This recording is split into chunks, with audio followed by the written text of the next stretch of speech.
Bem-vindos a mais um vídeo do canal Conhecimentos da Humanidade. E hoje é dia de falar da Cruz e da Rosa. O vídeo de hoje é muito especial porque ele foi escolhido pelos apoiadores, pelos padrinhos e madrinhas do Conhecimentos da Humanidade, não é isso, Léo? Exatamente, então a culpa é toda deles. E a gente vai dividir esse vídeo em duas partes. A gente vai contar um pouquinho da história pregressa, um pouco de lenda aí no meio, e uma segunda parte onde a gente vai contar as ordens, o que foi acontecendo até a gente chegar nos dias de hoje. Bom, aqui no Brasil, a Rosa Cruz, o rosacrucianismo, ele está muito associado à Amorque, que é uma das maiores ordens iniciáticas do mundo, mas a tradição Rosa Cruz, ela não se resume a essa ordem. Na verdade, até para polemizar um pouquinho, os membros rosacrucianos que não estão na Amorque, estão em outras ordens, dizem até que de Rosa Cruz a Amorque não tem quase nada. Bem, nossa história vai começar oficialmente no dia 3 de março de 1623, quando em Paris surgem alguns cartazes misteriosos que diziam o seguinte: nós, delegados da Irmandade Rosa Cruz, fazemos uma estada visível e invisível nesta cidade, pela graça do Altíssimo, em direção ao que se dirige o coração dos justos.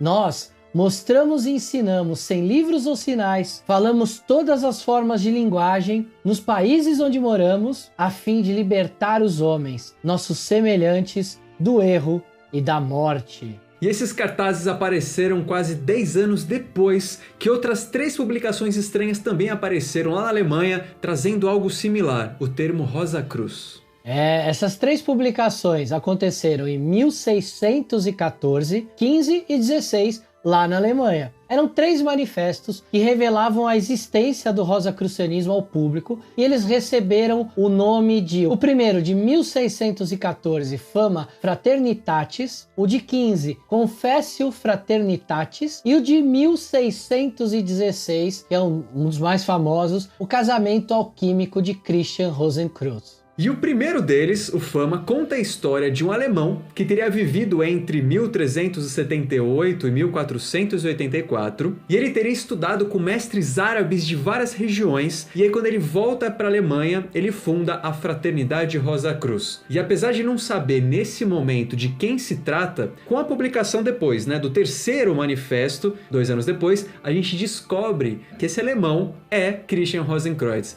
cuja tumba teria ficado desconhecida, escondida, até 1604, quando aí sim ela foi secretamente descoberta. Além dessa história, o manifesto ele já trata de alguns preceitos da ordem. Então, nenhum membro deveria fazer qualquer coisa que não fosse curar os enfermos gratuitamente. Não deveriam jamais usar algum tipo de roupa especial. A cada ano, sempre na quinta-feira santa, que é o dia dos enfermos, deveriam se reunir na casa do Espírito Santo para trocar experiências, e cada irmão deveria buscar uma pessoa merecedora que, após sua morte, pudesse sucedê-lo, e a regra de que a fraternidade permaneceria secreta por 100 anos. Já o segundo manifesto, o Confessio, nos diz ainda mais a respeito dos propósitos deles. Um mundo renovado, curado das doenças da atual filosofia, o oferecimento de novos pontos de vista sobre o mundo, introduz também certas crenças básicas dos Rosacruzes, como por exemplo, a crença em Deus, em Cristo, nos anjos e nos espíritos, o despertar humano, o aprofundamento nos conhecimentos da natureza, das artes e da medicina. Também nos fala da forma gradual e iniciática de se obter os segredos revelados, e ainda, nesse mesmo manifesto, ele critica os hereges, os pseudo-alquimistas, inclusive dá uma cutucada no Papa, dá uma cutucada numa galera aí. Esses caras, eles enganariam com símbolos e enigmas monstruosos para lucrar com a curiosidade do povo. E lembrando que nessa época, organizações ocultas já existiam, principalmente por pressão dos religiosos, que perseguiam livres pensadores. O terceiro manifesto nos revela o nome de Christian Rosenkreuz e conta sua jornada de 7 dias em torno do casamento do rei e da rainha. Se você já acompanha o canal há algum tempo, você sabe exatamente o que a gente está falando nesse manifesto. Através do estudo desses manifestos e mesmo de outros textos também publicados em anos posteriores, falando de rosacrucianismo, a gente pode definir que a tradição Rosa Cruz tem alguns pilares gerais no seu sistema de crenças. Então vamos lá, o primeiro seria que Cristo é uma figura importante, seja como representação da regeneração, do Filho de Deus, do Mestre interior, ou como essência e símbolo da ressurreição universal. Mas diferente das igrejas, isso não se dá de forma dogmática, mas de forma sincrética com elementos de outras tradições, como as tradições de Apolo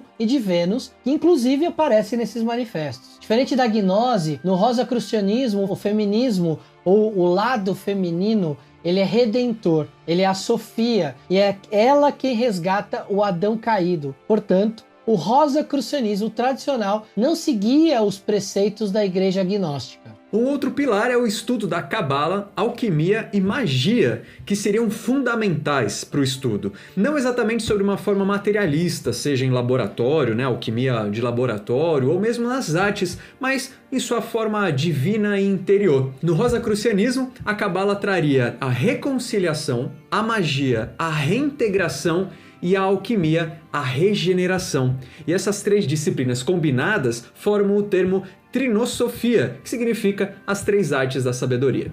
O terceiro pilar seria uma visão reformadora do mundo através dos ensinamentos de ideias elevadas de Deus. Isso é um ponto-chave e também muito delicado, porque isso pode nos levar àquela ideia de teoria de conspiração de nova ordem mundial, né? Como a gente ouve às vezes de evangélicos, por exemplo. A reforma do mundo, idealizado pelos Rosacruzes, na verdade, ela propõe um resultado que é a construção de uma sociedade utópica, inspirada pelo divino, por Deus, e fundamentada nos princípios mais elevados. Isso nos possibilitará um retorno a Deus, um retorno ao todo, o famoso sorrisal divino, né? Se dissolver lá em Deus. Mas ao mesmo tempo esse processo é cíclico, e a criação versus o retorno acontecem de eras em eras. Só que até agora a gente está falando de um momento ali específico, né? De quando os manifestos surgiram, o rosacrucianismo veio ao público e mais ou menos o que eles estão falando e o que significa o que eles estão falando. Mas existem algumas versões, inclusive versões diferentes, de como o rosacrucianismo surgiu antes dos manifestos. Vamos contar algumas dessas versões. Bem, a primeira pode ser que fala da Fraternidade Rosa Cruz, que teria sido fundada por volta de 1610 por um teólogo luterano alemão chamado Johann Valentin Andreae.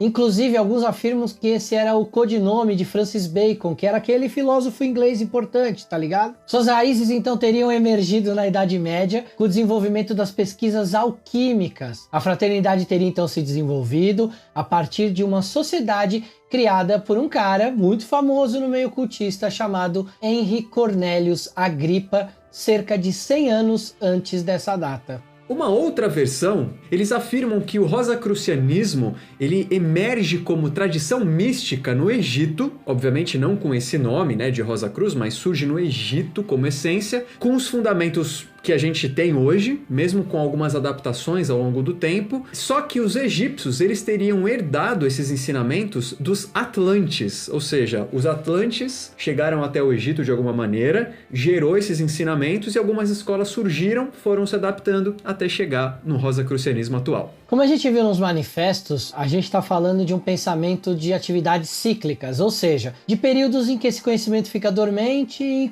em períodos que ele voltaria à atividade. Então, dessa forma, certos rosacruzes, eles teriam recebido a missão de despertar novamente o rosacrucianismo para um novo ciclo de atividades. Bom, e há também uma crença baseada no primeiro manifesto, o Fama, de que os magos islâmicos sufis do deserto passaram um conhecimento deles para o Christian Rosenkreuz e com esse ensinamento o rosacrucianismo foi iniciado na Alemanha no século XIII.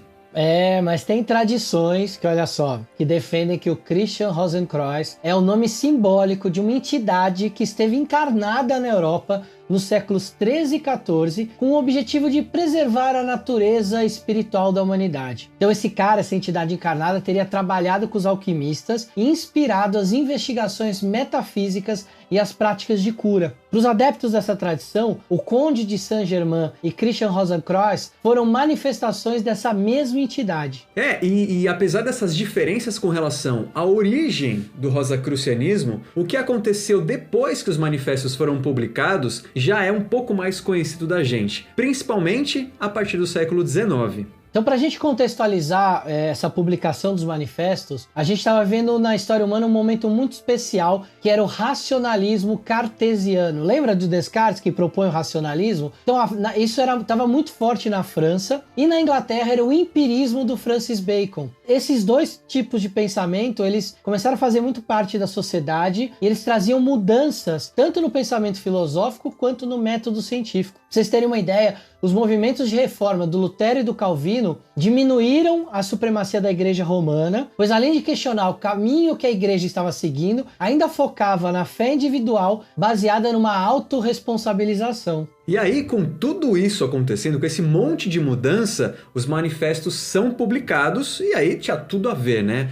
A repercussão foi... Alguns dizem que foi tão grande quanto a repercussão da reforma de Lutero e Calvino, gerando, até o início do século XVIII, cerca de 1.700 textos reagindo a eles. Lembrando que a gente está falando de um tempo muito anterior à internet, onde qualquer um fala sobre os textos publicados aí. Então, 1.700 textos reagindo a um manifesto é bastante coisa. Bom, e aqui a gente encerra a primeira parte sobre o rosacrucianismo. E aí, a próxima parte vai ser o que aconteceu com as ordens depois do manifesto. Que ordens que foram fundadas e como isso foi gerando o rosacrucianismo que a gente conhece hoje. Certo, Léo? Certo, então fica aí com a gente porque no próximo vídeo a gente vai falar um pouco mais sobre a Cruz e a Rosa entre suas diversas ordens e manifestações, certo? Um beijo no seu coração e não perca agora a história das ordens, hein? Até lá!